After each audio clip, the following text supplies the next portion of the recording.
नमस्कार, आप देख रहे हैं प्रकाश खबर।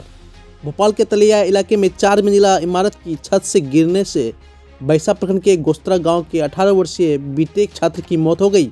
वह तलैया के गिनौरी में स्थित 4 मंजिला इमारत में अपने 3 दोस्तों के साथ रहता था। रविवार शाम जब उनका शव घर पहुंचा तो चारों तरफ कोहराम मच गया। मिली जानकारी के अनुसार बलवा गोस्त्रा पंचायत के गोस्त्रा गाँव वार्ड 8 के निवासी बीआरपी शमशाद आलम के 18 वर्षीय पुत्र समदान सफी साल 2023 में इंटर की परीक्षा के बाद बीटेक की पढ़ाई के लिए भोपाल के पटेल कॉलेज ऑफ टेक्नोलॉजी में दाखिला लिया। सदमान राही तलैया थाना क्षेत्र स्थित कमला पार्क के पास किराए के मकान में रहता था। वहां रहकर इंजीनियरिंग की पढ़ाई कर रहा था। वहीं पर शुक्रवार को चौथी मंजिले छत से गिरने पर उनकी मौत हो गई थी। जी, सबसे पहले मैं तो अपना परिचय देना चाहता हूँ।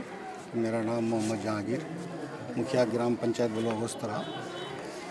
ये बहुत दुख भरी बात है कि ये लड़का मंगलवार को घर से निकला था, भोपाल में ही पढ़ रहा था और जुमेरात बृहस्पति के दिन वो जा कर के भोपाल में जो रहते हैं जहाँ लॉज वहाँ पहुँचे वो। और गांव में वो लड़का बहुत शरीफ मिजाज का लड़का था और माशाल्लाह वो नमाज भी पढ़ रहे थे और हर जगह उनका बहुत बढ़िया व्यवहार था। और अचानक हम लोग को सुनने में आया कि उनके साथ वहाँ लॉज में 5 मंजिल से वो गिर गया। अब तो अल्लाह ही उसके बारे में बताएंगे उनके साथ कैसे हादसा वहाँ हुआ नहीं हुआ। लेकिन हम लोग तो अब उनके परिवार किसी तरह का मना ये नहीं है कि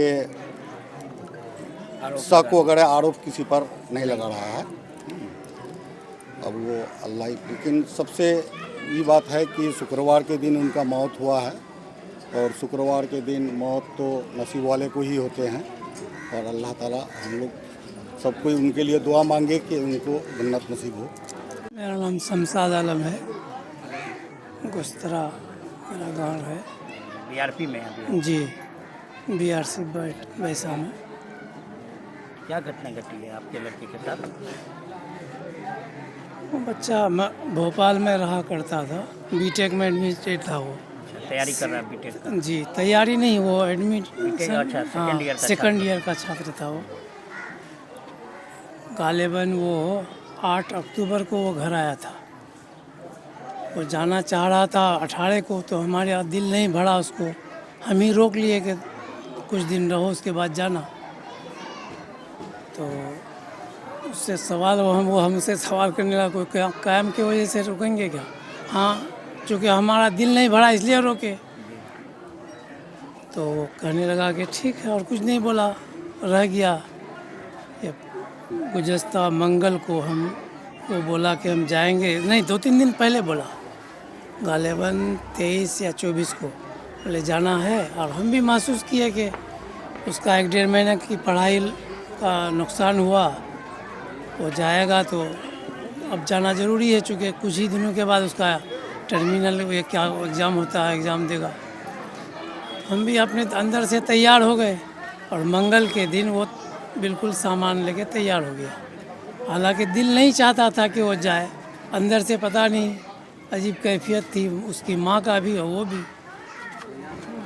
लेकिन हमारे जहन में आया कि उसका पढ़ाई का नुकसान हो रहा है, अब आगोश में कब तक रखेंगे? बच्चे की तालीम हासिल करने के लिए कुर्बानी देनी पड़ती है, माँ बाप को भी तो और औलाद को भी। इसलिए हम तैयार हो गए और वो पूर्णिया ट्रेन से वो पटना गया, पटना से फिर मध्य प्रदेश।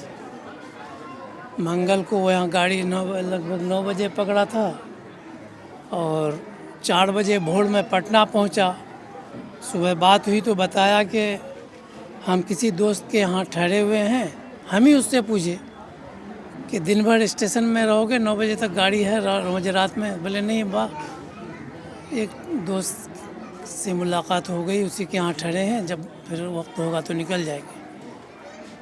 तो उसके बाद वो वहाँ से लगभग 2:30 बजे उसको गाड़ी मिल गई पटना से। जी, और रास्ते में फिर जब पूछे रात लगभग 9 बजे तो तो थोड़ा सा परेशान हुआ कि इतना फ़ोन, उसका भाई भी फ़ोन लगातार कर रहा था पूर्णिया से। तो हमको कहा कि अब्बा, और फ़ोन की जगह हम पहुंच करके डेरा पहुंच जाएंगे तो आपको फ़ोन करेंगे। बृहस्पतिवार को वो 10 बजे 10 मिनट में वो रूम पहुंच गया। फिर उसी वक्त हमको फ़ोन किया तो हम उसका हाल अहवाल खबर खैरियत पूछे, रास्ते में कोई परेशानी तो नहीं हुई। बिल्कुल कहा कि नहीं, बिल्कुल आसानी से हम पहुंच गए हैं। तो फिर हम ज़्यादा बात करना नहीं चाहे, चूँकि 2 रात का जगा हुआ बच्चा था। तो हम कहे बेटा कुछ खा पी लो, आराम करो।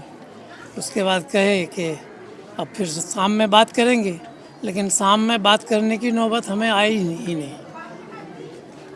वो दिन भी गया। दूसरे दिन 2 बजे 36 मिनट में जुमा के दिन हम उसको पैसा ऑनलाइन उसके खाते में ट्रांसफ़र किए, चूँकि वो साथ में पैसा ले गया नहीं था। और उसके लगभग 52 या 53 मिनट में ये खबर आई फ़ोन पे, हमारा छोटा भाई को बताया। उसके बाद क्या हुआ, उस दिन से तो हम परेशान ही हैं। और ये बच्चा हमारा बहुत होनहार, 7 बच्चे हैं हमको, उसमें से ये यूनिक टाइप का बच्चा था। उसका हर गुण अलग थलग था। लोगों से मिलना जुलना, ये सारी बातें उसके अंदर, और खिदमत का जज्बा बहुत ज़्यादा था।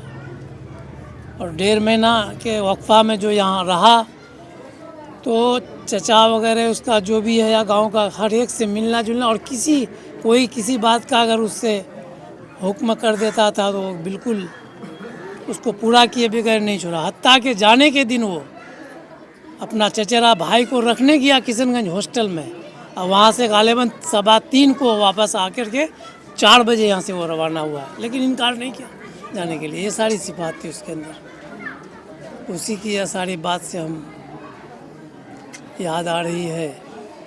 दिल क्या बोलेंगे, बस दुआ कीजिए आप लोग। क्या कहेंगे इस घटना पर? आज बहुत दुखद घटना है। बहुत दुख की बात है कि हमारे बीच से जो है बाबू सादमा, मतलब ये शमशाद साहब के मंझले लड़के दुनिया से पहुँच कर गए। अल्लाह इनको जन्नत दे।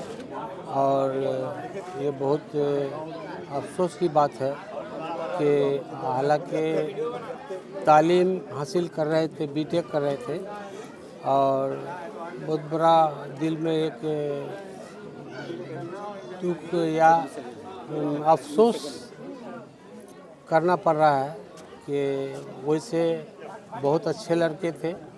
इसके बारे में तारीफ़ जितना भी करना कम है, क्योंकि सबों से घुले मिले हुए थे और समाज में भी इनका अच्छा मुकाम था। और बच्चों से, साथियों से मिलना जुलना इनका बहुत अच्छा था। और हम तो यही कहेंगे कि इस तरह के बच्चे समाज में कम ही पैदा लेते हैं, जो इस बच्चे के वजह से हम लोगों को, हम सारे साथियों को, हम सारे ग्रामीणों को अफसोस हो रहा है कि ऐसे लड़का बहुत कम ही पैदा लेते हैं। और कितनों भी हम कम है इनके लिए, कम तारीफ़ करें तो फिर भी कम है। और दिल में एक बहुत बड़ा चोट दे के चले गए, जिसके लिए हम लोग दुआए मग़फ़िरत करेंगे। अल्लाह इनको जन्नतुल फिरदौस में जगह दे। क्या कहेंगे? आज बहुत दुखद घटना घटी है। मैं मुखिया प्रतिनिधि रोटा पंचायत अब्दुल रहमान। हाँ, कल हम लोग भी सुने कि छत से बच्चा गिर गया और बीटेक का 2nd ईयर में था सर। ये दुखद घटना है, ऐसा किसी की औलाद के साथ नहीं होना चाहिए। जो भी सुनता है इसमें दिल में तकलीफ़ होता है कि एक जवान लड़का बीमारी से मरना एक दूसरी बात है, ऐसा हादसा होना बहुत बड़ा ये है।